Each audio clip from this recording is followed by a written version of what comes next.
Milo and the Lanterns of Tomorrow. Deep under his bed, Milo found a satchel that hadn't been there the night before.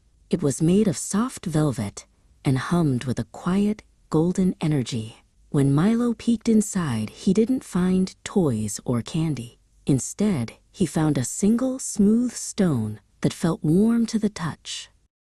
Suddenly, a shimmering fox named Ember jumped out from behind the curtains. Her fur looked like it was woven from autumn leaves and starlight. "That is a today stone, Milo," Ember chirped, her tail swishing with excitement. "Every day you go to school, you collect a new one, but they only reveal their magic if you polish them at home." Ember explained that these stones were actually the lessons Milo learned in class. "Think of your homework as a polishing cloth," Ember said, holding a stone up to the light. "If you use it every day, the stone stays bright. If you wait, the glow begins to fade, and the stone becomes heavy and dull."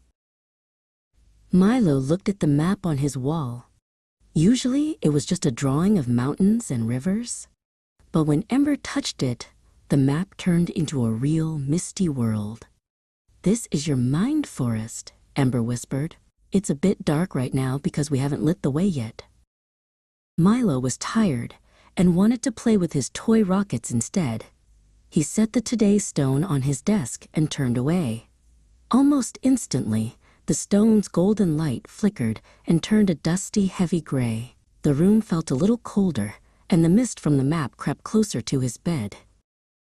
"Wait," Ember called out, pointing toward the map.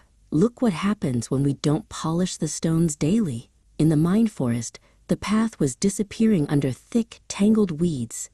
If you wait until the end of the week, the work becomes a mountain too high to climb.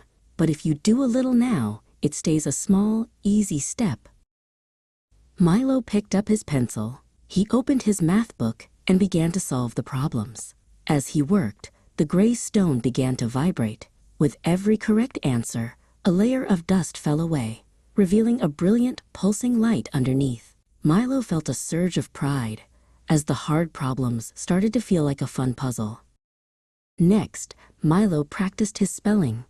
He wrote adventure and discovery in his best handwriting. Suddenly, the stone transformed.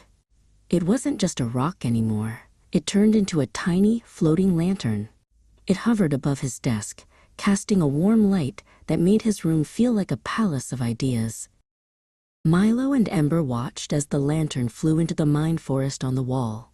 The mist cleared instantly, revealing a bridge made of numbers and a path paved with silver letters. "See?" Ember said, jumping onto Milo's shoulder. "By doing your work today, you built the road for tomorrow. Now you can go anywhere." Milo realized that homework wasn't just a chore. It was the way he grew his world. He tucked his notebook into his backpack, ready for the next day's stone. As he drifted off to sleep, the little lantern stayed bright, guarding the path to all the amazing things he was going to learn.